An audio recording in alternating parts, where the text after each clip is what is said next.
What are some indicators to find strikeouts? I mean, the big thing that has been discovered fairly recently is pitch velocity. There's nothing that correlates more than pitch velocity with strikeouts than pitch velocity. Mm-hmm. Unfortunately, also pitch velocity higher end correlates with injury. That's another bad indicator. But strikeouts, it does. I remember Steamer was one of the first ones of the public projections to really use pitch velocity as one of the big indicators, and that really boosted their credibility. And they also use pitch tracking. I think that pitch mix is a really big thing. I think one of the things that projections don't do great right now, which they need to get to do better, is be able to be flexible on having different pitch values for different pitches that pitchers thrown, and Mm-hmm. are able to adjust the mix on the fly, so that if you're throwing more sliders, it will know to reset the counter on doing that, right? Like last year, if you threw, I don't know, 20% sliders, and this year you're throwing 40% sliders, projections won't really update because they're looking at old data. But if you knew that the pitch mix was different and you had the projection for each of them, you'd be able to switch very quickly. And you're going to see over the next couple of years where the projections are going to be adaptable on pitch mix. So that's a big thing. Then you got stuff and control. I know that Saris does his Stuff Plus. The new projection system, Oopsie, really does factor in Stuff Plus quite a bit. It's not as predictive as some of the other things, but it does add to it, and it does pick out some top players that you might not think of. But that's something that should be looked at. Not as big again. The pitch velocity is really the big one that really correlates directly with the strikeouts. Yeah, it does. And sometimes you'll hear about, the players that'll go and find a way to add velocity in the off season there. You used to find out like, okay, they went here, they did that there. I think it's hard finding the reporting on that, finding out until sometimes you find out 2 months into the season. Oh yeah, I went and worked on my mechanics. I changed, went to a pitching lab. I added 2 miles of velocity there. I mean, you can see it with radar readings, and sometimes spring training helps you with that, but not all spring training radars are the same, and the reporting on spring training radars isn't very good. And often, pitchers aren't maxing out anyhow in spring training. They're working on other things. So it's hard to kind of guess, okay, well, this is finally kicked in. Now this is real and sustainable. I do find, though, that if you look at the very top strikeout pitchers in spring training, you could detect something. You Okay. can see that something is going on, right? It's not a farce. Okay. That is helpful. That is helpful to know. And yeah, always pay attention to that. I try to pay attention to when they say they've added a new pitch, or they're changing their pitch mix. The problem sometimes with pitch mix changes is they're full of good intentions, and they last till their one bad start, and then they go back to what worked for them in the past. Yeah, then there's also the discussion. I had a discussion with Lance Brodowski on my podcast, Beat the Shift, and the question is, if you're a pitcher and you have one really good pitch, is it worth it to really increase the percentage of the use of that pitcher? Like Patrick Corbin was one of the guys who really, he had a great slider, so just keep throwing it and just keep throwing more and more sliders.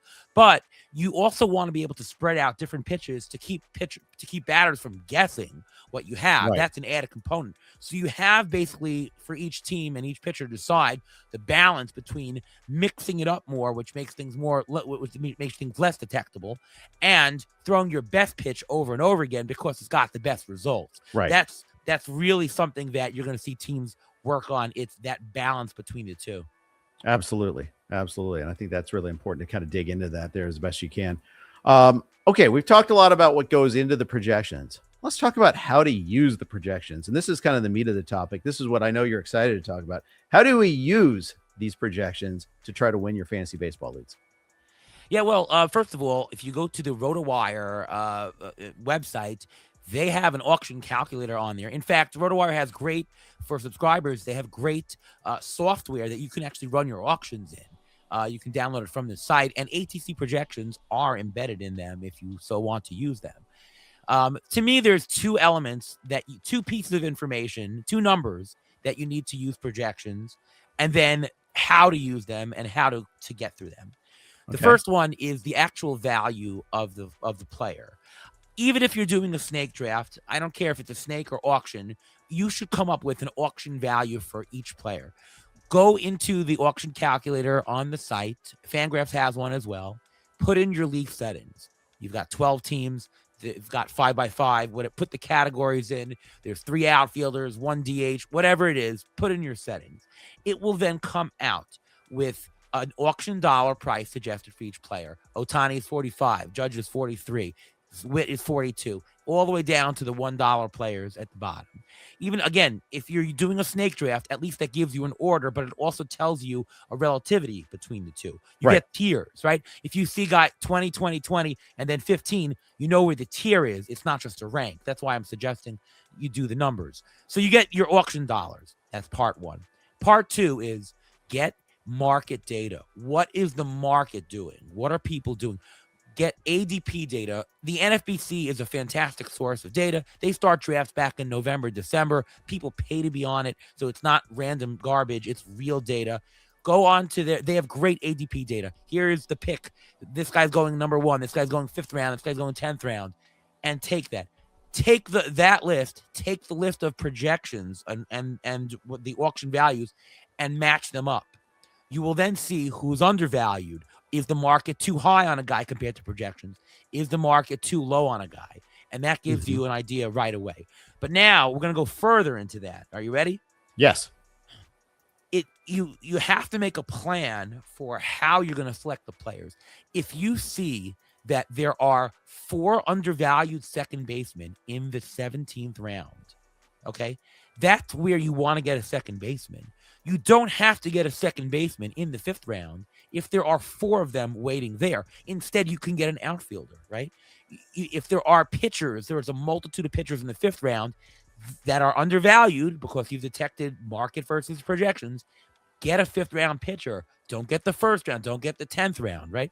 You make a plan as to where you think, it's not always perfect, where you think you might get the players based on where they're undervalued by position. You could also do by stat. Where are stolen bases being gathered? Are they being gathered in the 8th round, the 15th round, yada, yada, yada. So you get a plan of there's RBIs in this, there's homers in this, there's corner infielders in this round, there's second baseman down here. And then you start to make a plan and you can see who I can skip, who I need to get. Oh, there's no outfielders later on. Grab one now. There's no power later on after this round. Grab one now. And so you're looking at the undervaluedness in terms of a plan. You're then picking out the players that you think are undervalued. So you don't want to pick players that are way overvalued. And then you run through it. And now every draft is going to be different, but that sets you up for success. Yeah, absolutely. Let me ask you this. When you're doing this scouting out, when you're digging in, what's more important to you, an undervalued, or I should say, a scarcity of position or a scarcity of stat? If you're playing Roto, obviously you do have to talk about scarcity of stat. Yeah. But you're going to balance both. It's a cop-out answer to say it's both. It was really, kind of an open-ended question. So yeah, it really is. I mean, you to me, I do it by position, but you do have to be cognizant of stats. Now, the one thing you should know is certain stats come from certain positions. You're going to get steals from the middle infield and from outfield, so that when you're buying one, don't buy all your outfielders and don't buy all your middle infielders that don't have speed because you won't get them elsewhere. Right. So it's a little bit of balance of both, I think. Mm-hmm. Absolutely. And, I think one of the common mistakes we drafters will do is they'll get like the speed merchant. They'll get, I'm trying to think of Chandler. You get Chandler Simpson. Okay. Right. I've got 35 steals. I'm from here. I've got 50 steals or whatever you think it is that you're getting from him. And again, look at that projection, compare him versus other projections too. See what you think is realistic on him. Realize he's a volatile player. His hitting obviously is not going to contribute anything in power categories. You're not going to get RBI from him. You're hoping to get stolen bases, some batting average, maybe some runs, but you're getting 0 power, and there's a non-zero chance of him spending time in the minors. Very risky player, and we've seen the Billy Hamilton types, and they don't do well. The nice thing about ATC projections is it comes with a couple of other volatility metrics.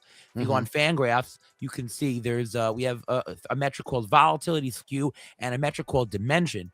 Dimension is going to tell you between 1 and 5, is this a one-dimensional player or is this a 5-dimensional player? Chandler Simpson's dimension is 1.4. He is literally the definition of a one-dimensional player.